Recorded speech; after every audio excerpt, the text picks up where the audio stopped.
Saya berharap rakyat Enggano tetap semangat, kita akan terus bantu dan mendorong pembangunan di Enggano. Sekarang ini saya tanda tangan impres untuk mempercepat kelancaran pembangunan di Enggano. Bismillahirrahmanirrahim.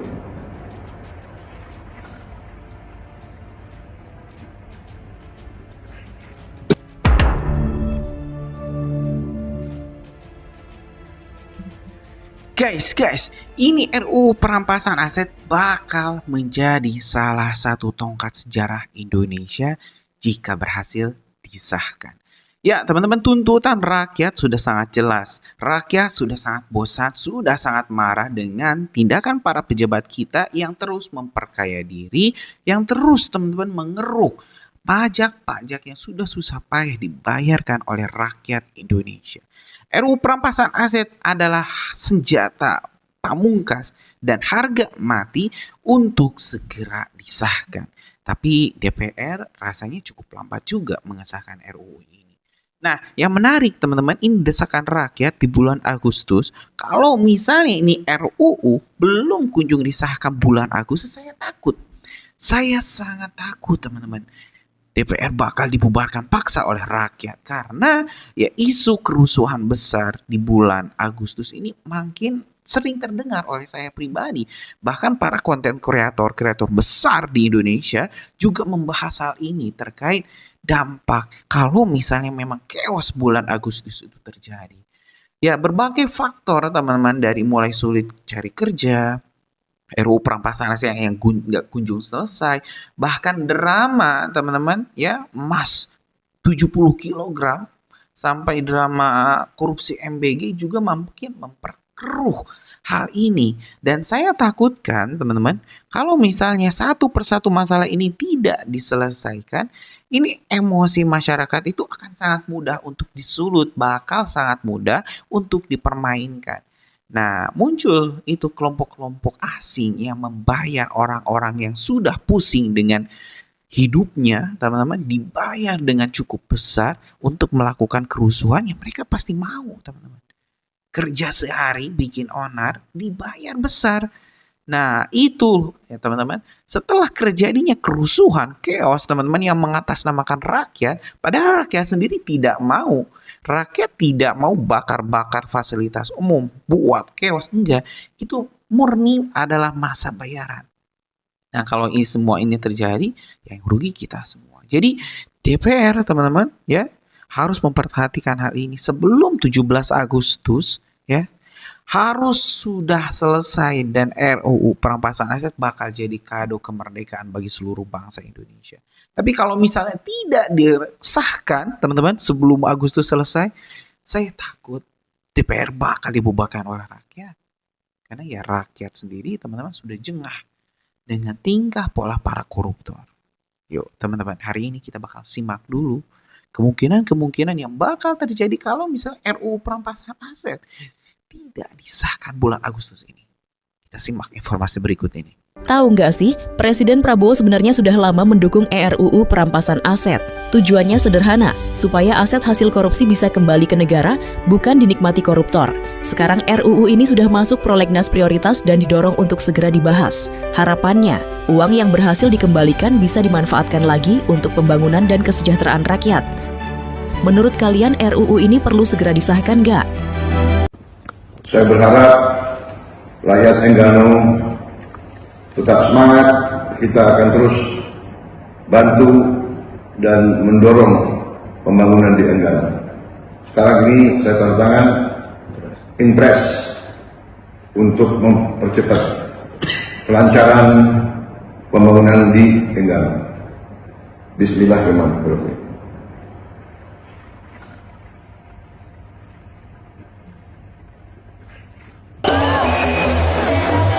Saya ulangi, rakyat menuntut pemerintah yang bersih.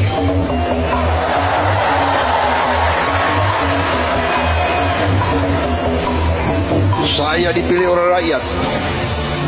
Atas nama rakyat Indonesia, saya tegaskan semua aparat pemerintah Indonesia, bersihkan dirimu masing-masing. Saya bertekad memberantas korupsi sekuat apapun mereka. Demi Allah, saya tidak akan mundur setapapun. Saya yakin rakyat bersama saya. Saya tidak ragu-ragu membela rakyat. Saya akan hadapi mafia-mafia yang sekuat apapun saya hadapi atas nama rakyat. Kita akan tegas. Saya dipilih oleh rakyat. Saya punya mandat dari rakyat. Saya disumpah menjalankan Undang-Undang Dasar dan akan saya jalankan.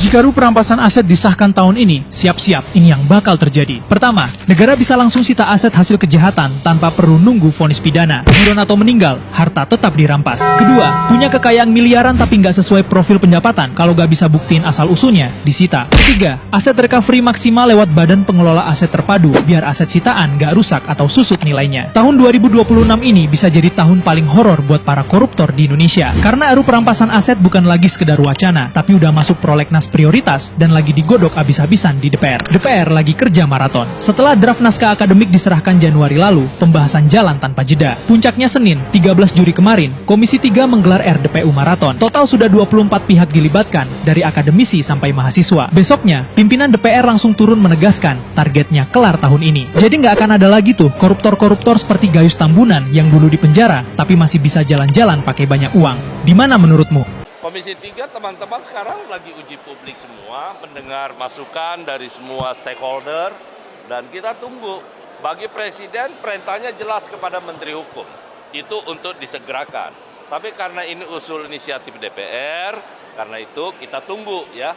Kita tunggu, saya yakin DPR sesegera mungkin akan segera melakukan usul inisiatif dan kami siap untuk membahas bersama dengan DPR.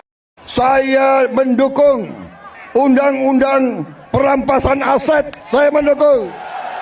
Tolong dong Undang-Undang Perampasan Aset dijalanin. Republik di sini ini gampang laksananya ini. Lobbynya jangan di sini, Pak. Ini Korea ini semua menurut bosnya masing-masing.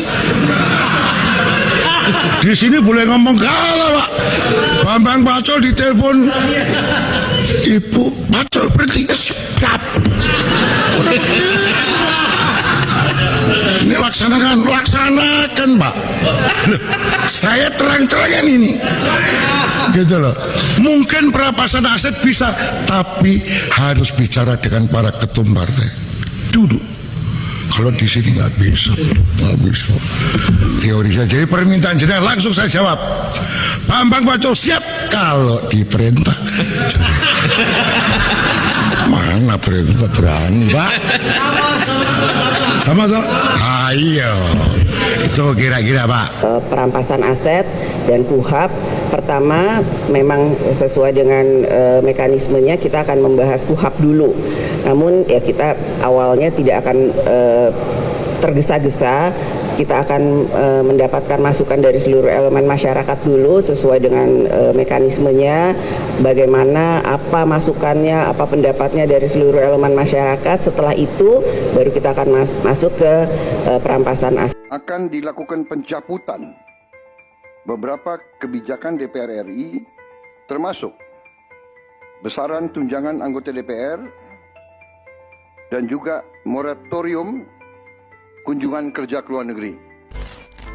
Saya menerima laporan dari para ketua umum partai politik bahwa mereka telah mengambil langkah tegas terhadap anggota DPR masing-masing terhitung sejak hari Senin 1 September 2025, yaitu terhadap anggota DPR masing-masing yang telah mungkin menyampaikan pernyataan-pernyataan yang keliru. Kemudian para pimpinan DPR menyampaikan akan dilakukan pencabutan beberapa kebijakan DPR RI, termasuk besaran tunjangan anggota DPR dan juga moratorium kunjungan kerja ke luar negeri.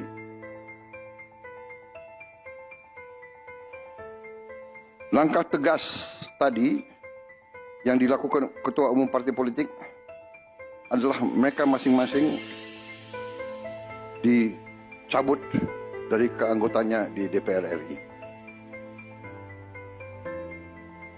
Dan juga para pimpinan DPR telah berbicara dan para ketua umum partai juga sudah menyampaikan melalui ketua fraksi masing-masing bahwa para anggota DPR harus selalu peka. Saya selalu nuntut Pak Prabowo dalam jangka waktu maksimal 1 tahun harus mengesahkan ini. Baik dengan DPR, kalau DPR tidak ada kemauan dengan Perpu. Itu harus itu. Kalau enggak nanti kasihan harapan publik yang demikian tinggi ini nanti malah jadi melempem. Saya sebagai pengacara tidak setuju terhadap Anda karena tidak mungkin ada perampasan aset kalau belum ada putusan perkara pidana. Betul, itu ya kan ada tekniknya di sana di undang-undangnya. Bukankah putusan korupsi selalu juga menyita harta dari si koruptor? Ada rangkaian satu, ada pembatasan uang kartal di situ, ada pembuktian terbalik, kan ada urutannya. Baca RUU-nya dong, gitu loh. Ada urutannya, bukan semata-mata terus ada orang punya harta dirampas juga nggak begitu. Tapi kan harus ada putusan pidana dulu kan? Iya, rangkaian bersamaan hukum. Ada dirampas duluan, nggak ada proses hukum. Benar. Kan nggak boleh, nanti pasti pra-peradilan penyitaan tidak sah. Benar. Kan itu. Jadi yang utama justru adalah bagi saya adalah untuk mencegah suap. Karena suap itu tertinggi. Survei hari ini KPK kan juga begitu.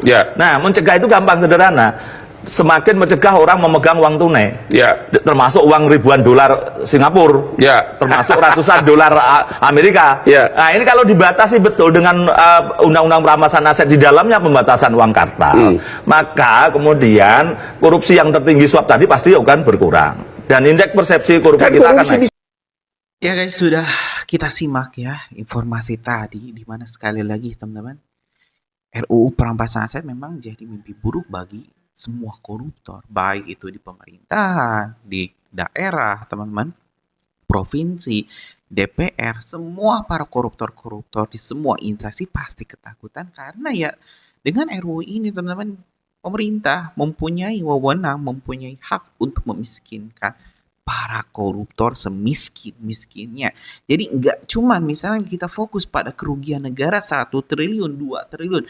Kalau mereka memang koruptor itu punya aset lebih dari 100 triliun dan nggak bisa membuktikan itu asalnya dari mana, bisa disita. Dan ya mudah-mudahan hasil sitaannya dikembalikan untuk mensejahterakan rakyat Indonesia. Jadi gimana nih teman-teman? Yakin nggak DPR bisa mensukseskan atau menggolkan RUU perampasan aset sebelum 17 Agustus? Wah, ini benar-benar menarik teman-teman untuk kita tunggu. Kita tunggu, bakal terus kawal, karena itu support terus kajian online, subscribe dan nyalakan lonceng notifikasinya. Terima kasih.